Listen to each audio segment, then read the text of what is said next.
way.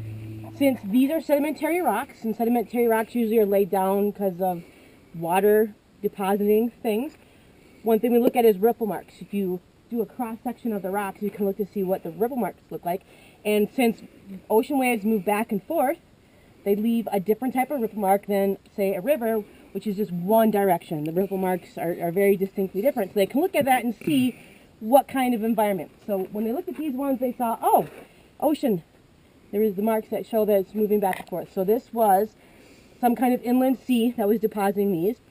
Other clues was the type of fossils in the rocks. We have, especially on this one right here, a whole bunch of clam fossils, which are these round, if you guys want to come up and look, don't be shy. Also, there's other kinds of sea creatures that live in the ocean. These are the belemnites. If you read the sign over there yesterday, these are what those fossils look like. So they found these all over in the Stump Formation, these type of fossils here. So they were ancestors to squids and octopi. And they've also, not in our rock here, but in the stump itself, found ichthyosaurs, which is a type of swimming reptile. So, of course, you need a big body of water for those guys to live in, so that gives us another indication that this was a sea environment. Now, a lot of our fossils walked away because people are like, oh, if I take this, they won't miss it. They got plenty more. Well, yes and no. They're not necessarily totally visible, so some of the other examples we have kind of aren't here anymore, which is part of the reason why we ask people not to collect our fossils, because then now all the subsequent people don't get to see it because it's gone. And yeah, at one point this entire area was completely flat. All these rock layers were kind of stacked up. When the Rockies and the Uintas were being formed, those continents were clashing, or the plates caused what we call a anticline. Basically, if you take a rug and you squish it together and you make bumps, kind of what happened here. So we had a big bump made, all those flat layers got put up in a bump, and then we've been eroding away on the top. And since some rocks erode faster than others, we get what they call the hogbacks. The sandstones are there because they take longer than, say, the siltstones and the mudstones and the shales. They break up pretty easily. You don't see everything else because, of course, dinosaurs didn't live in a vacuum. They had other animals, other things that they had to have in their environment to be able to survive. So our paleontologists, being slightly smarter than most of them, decided to call in people that focused on those other things. So they're unioid clam fossils. And so one of those tells us is that it was freshwater because of type of clams it was, and that it was a river environment. Some of you been into the quarry already? Yes, no? Okay. Well, when you get a chance to go up there again, if you look, there's this big mural on the wall, and everything on that mural has been found in the fossil record.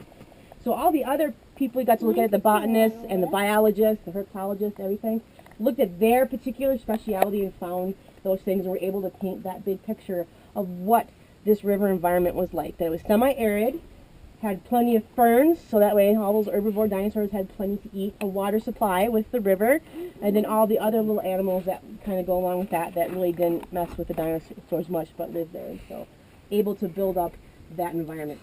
But of course, since he is a paleontologist and he likes bones, especially dinosaur bones, that was one of the things, they come and they look in certain types of rocks for that they, found evidence of. And one of that thing is the bone. So when Earl Douglas was looking, this is kind of what he'd go and he'd, climb around, do mountain goating, looking for bone pieces to see if he could find something that was worth digging up. Let's take a look to see what kind of bones we come across. This is a really good one right here.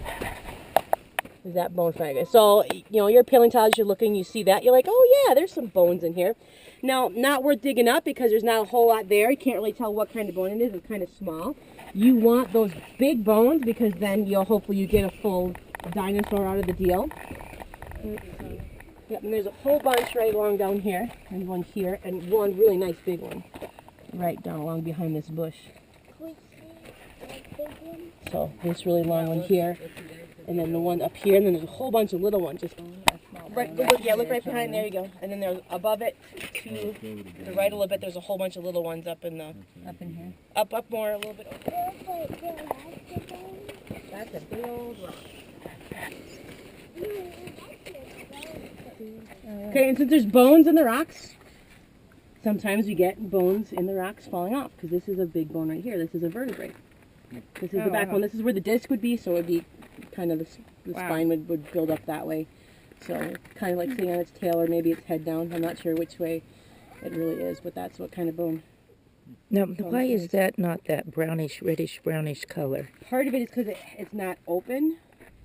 Those are like the inside of the bone. Oh, so that's okay. part of why you can see how it was like line-ish, because that's how your cell structure is in your bones. And so all of these fossils are 50% bone, 50% rock. Now, if you're still walking along and you might get excited because, oh, there's a vertebrae, because that's a pretty big bone and it's whole, right? Because you kind of want whole bones.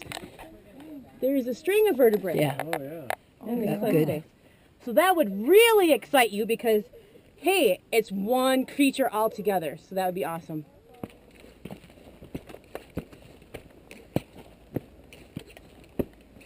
Well, you found yourself a seat. I did. There's another one. Yep. Oh, see, eagle eyes here. Figure out. So now you see something like that. That's a big femur. Oh, it's huge. Okay, now part of it's gone, and then so it's not the whole entire thing. It's a sauropod. I do know that. The exact species I can't tell you because not enough of it there for me to do a size comparison because I kind of know some of them. But you see that and you see the vertebrae, you're like, all right, this might be a good place to dig. So they never managed to get over here.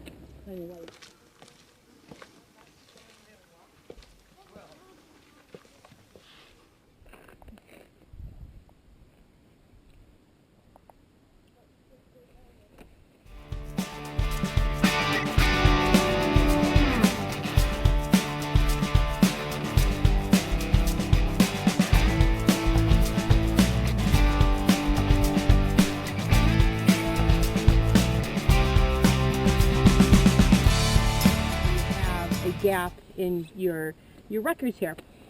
The Cedar Mountain Formation should not be right next to the Morrison Formation. They are much different time-wise. There should be another rock layer between them, something called the Buckhorn Conglomerate.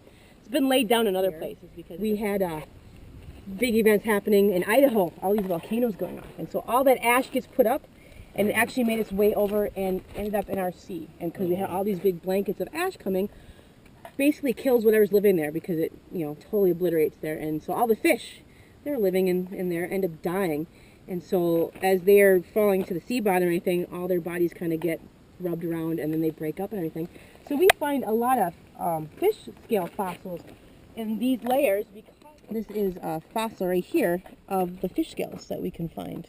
Darker thing? You can even see the annular. Yep, The the rings. growth yeah. Yep, because the fish, they do. They're like kind of like the tree rings. They have their growth rings. Now, do you know a lot about fish? Because I don't know if it's a year They're or good. yeah, they are yummy. Or if it's